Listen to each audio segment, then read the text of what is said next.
We're still finding confidence intervals for the difference of two means, but this time it's for paired samples, not independent samples. Now remember that last time we considered an example where we had two different sets of students take the same exam, but one of the exams was administered on paper and the other one was administered online. And they independently took these exams.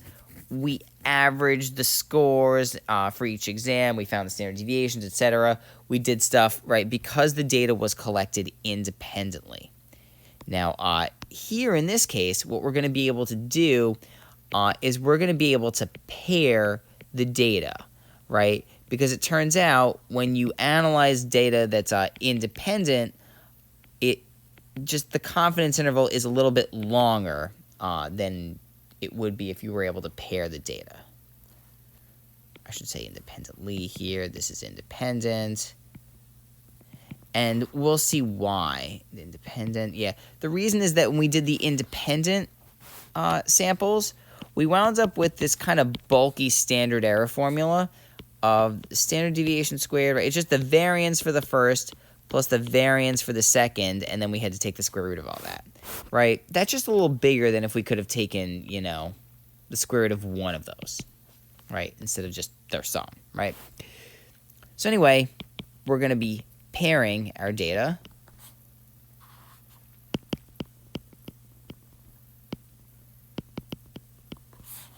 And by the way, we call paired data matched pairs.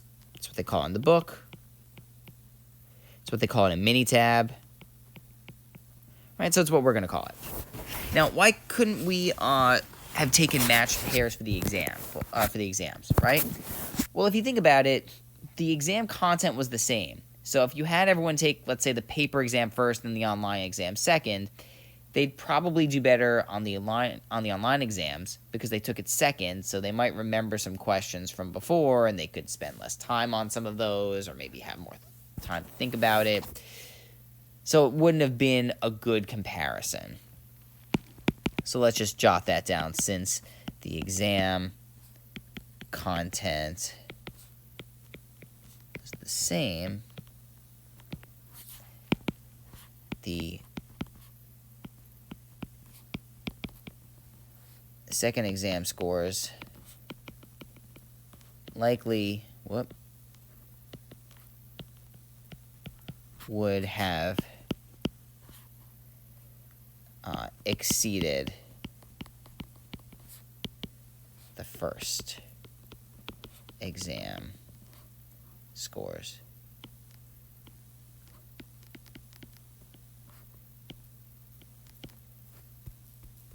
So let's take a look, right?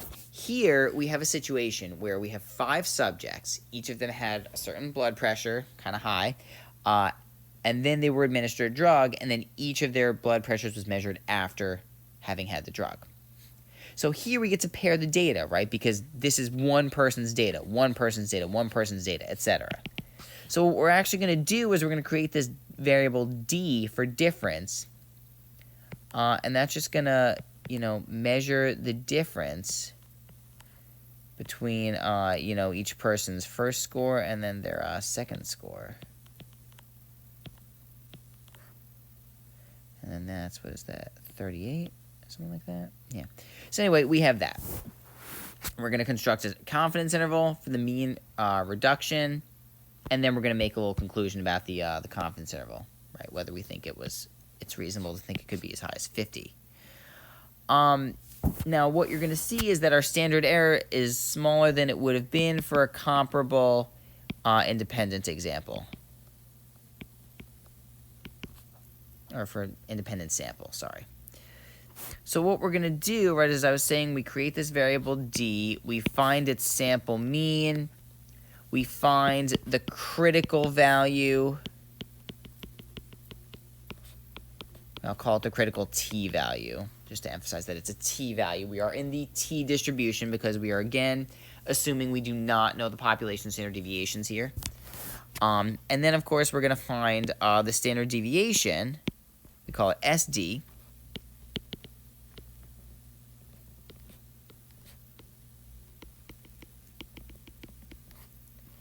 well, D. And then, of course, we find the standard error. And look at this standard error. It's so much nicer than before. It's just what you would think it would be, the standard deviation divided by the square root of n. So then we find our confidence interval. It's just going to be the point estimate minus our margin of error. So the point estimate plus our margin of error. And remember that that is going to be just the point estimate minus, and it's going to be critical value times our standard error. Point estimate plus critical value times standard error. Whoop.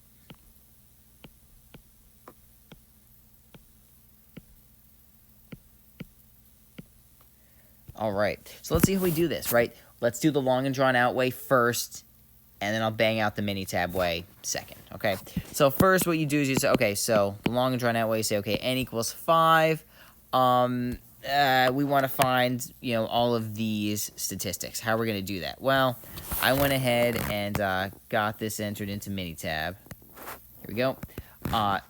So I entered the pre-drug stats in, post-drug stats, and if you're wondering how I got the difference, right, you could do that manually. That's not too many, but you could also go to calculator, store the results in variable difference, and then, do the expression, this guy minus that guy, and then okay, and it would give you the differences, right? So anyway, then you find the basic stats for this guy, right? For difference, right? We're concerned only with this variable. And you want to just make sure that, check only the right boxes. May as well keep standard error checked, because that's actually kind of useful. Right, and so anyway, there are our stats. Very nice. We'll just jot them down. So we do use Minitab a little bit, but we can use Minitab much more efficiently in a little bit, as we'll see. Is that our standard deviation was, what was that? I think it was 7.30. And then they actually say that our standard error, very nice, right, which we know is 7.30 over root 5, is also equal to, I'll do it down here, I guess, 3.26. And then lastly, what we need to know is our critical value. Now, of course, you can always look that up in the t-table that we have in the book, but you can also go to graph, probability distribution, plot view probability. Make sure that you're set to the t distribution. Degrees of freedom we know is 4. Options, keep it at a specified probability. Remember that we're talking about a 98% confidence interval here. So that means that there's only a 0.02 probability outside of that. Split it in half, and you get that, and you get that. Right, and see that 3.747? That is going to be our answer. Right, that's going to be our, not our answer, but that's our critical value. Okay, so anyway, so our 98% confidence interval is going to be our point estimate minus, and then it's going to be the margin of error, right, which is just going to be 3.747 times the standard error, 31.4, plus the same thing, right, the critical value times the standard error. Right, and this winds up being, just so you know, 31.4 minus the margin of error is 12.2. In case they ask what the margin of error is, it's just 12.2, right? And then, again, if we're going to add it, or sorry, subtract and add it, I think it's 19.2 to 43.6, right? Okay. So we get that. Now for part B, just to point out, right, they say Is it reasonable to believe the mean reduction may be 50? Well, look at the confidence interval. Is 50 in that interval? No, it is not. So no, it's not reasonable.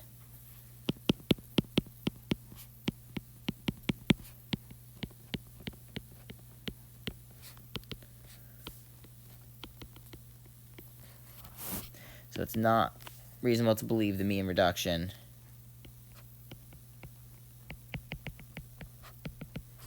is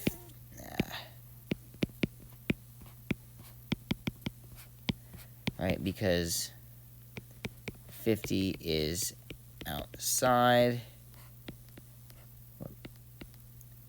our 98% confidence interval, right?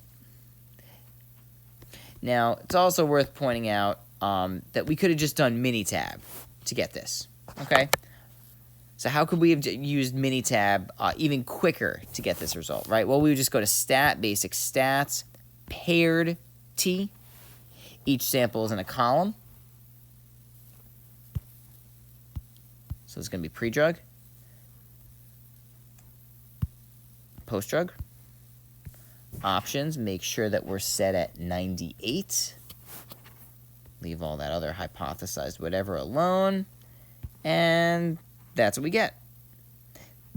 19.17, 43.60, right? Basically the same as we got before, even a little more exact, right? Because they didn't round quite as much. All right, let me just crop this a little bit more. Right? And I'll keep all those other goodies just so you can see that we, you know, did in fact have them. Right? You can just do that. Right. Maybe I'll write here, or just use Minitab, right? Okay. Now, one thing I do want to point out, though, is that because we were using paired data and not independent data, the standard error was only the standard deviation divided by root n, which was 7.30 over root 5, which worked out to 3.26, which was a lot nicer than if we had done the more annoying and just bigger standard deviation of the first thing times n1 square, and you have to square the standard deviation, and then square this standard deviation, right? Which works out to be, let me just show you this really quickly. When you find the basic stats, where you go to stat, basic stats, display descriptive statistics of, you could just do this for the pre-drug and the post-drug, right? Make sure we're finding the right stats. And then you get all this stuff, right? So 9.26, 7.43.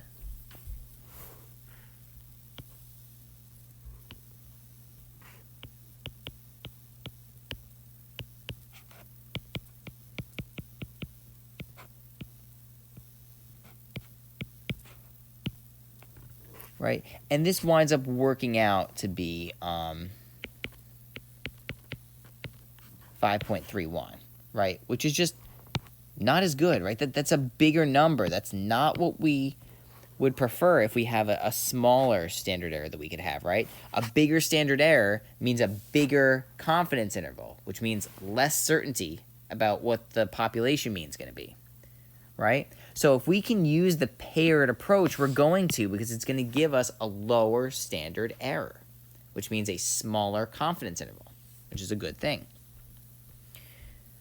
Let's look at another example, right? Same sort of thing, but it's a cholesterol drug, right? Cholesterol is measured before the treatment. They take the treatment. Cholesterol is measured after the treatment. 90% confidence interval, and then is 80 a legit number for it, right? Stat, basic stats. Oh, wait, actually, sorry, I should say really quickly. Where's the cholesterol numbers? Ah, there they are, right? So I went ahead and entered them. Takes a sec to enter them, but it's not that bad, right? Stat, basic stats, paired, and then just make sure that you, you do the right thing, right? This is before. This is the after. Make sure that your confidence level is set at 90 in this case. And we get that, right? 70.41 to 88.34. I think I already took a picture of that guy. Yeah, there we go, right? So for part A, Minitab did all the work for us, right? For part B, a physician says that the mean reduction could be more than 80. Does the confidence interval contradict this claim? It does not. We'll say the 90% confidence interval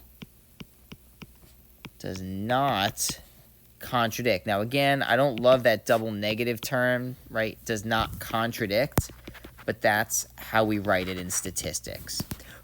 This isn't just a textbook thing. This is a standard practice in statistics. The 80 mg per deciliter. I don't know if that's the right term, but whatever. Claim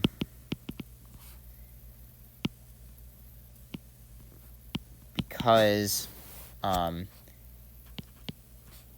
CI includes 80 and is as high as 88.34. All right. So 80 and some numbers above 80 are well within our confidence interval. Okay. Now, just to be clear, when we're doing this method, we have to make a couple of assumptions, right? We have two paired random samples, right? Always need to assume that. And that our sample size is large, which means n is greater than 30, or our differences come from A, normal, no, I should say normally distributed population. One more example, right? Here we've got tires, right? See, we have the fuel economy for two different tread patterns. So I guess we have 9 different cars, and they have both tread A and tread B tires. It's a nice way to experiment. Ideally, they would have one left and one right, or maybe one left in the front, one right in the front, maybe one left in the back, one right in the back, but they switch the treads. Or like one left in the front would be tread A, one right in the front would be tread B, and then maybe they would switch the left and the right for tread A and tread B in the back. I don't know, whatever. Anyway, 95% confidence interval on the mean difference. And then based on that, is it reasonable to believe the mean mileage may be the same for both kinds of tread? Well, let's see. I believe I put this one into Minitab as well. One sec. There we go. We have our tread here. No, where's our tread? Oh, no. I thought we had I think we have a tread here somewhere. Yeah, there we go. Okay, there's our tread. Okay, so we have that. Again, basic stats, paired T. And we're just going to, put our stuff in. Options. I think it said... Oh, no, I think it said... Did it say 95? Yeah, it said 95. Okay, so never mind. Leave the 95 alone. Do our thing. Get our answer. 1.007. All right, let's just get there real quick.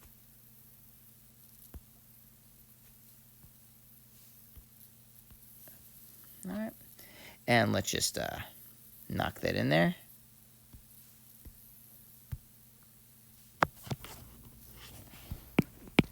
And pardon me, maybe I should circle the confidence interval just to be crystal clear, right? Anyway, part B. Based on the interval, is it reasonable to believe the mean mileage may be the same? It's not reasonable.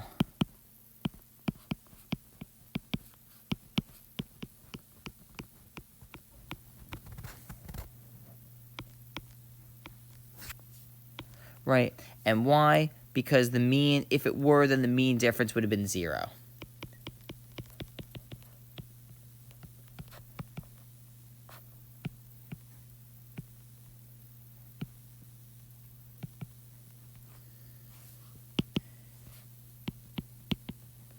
Right, then the value 0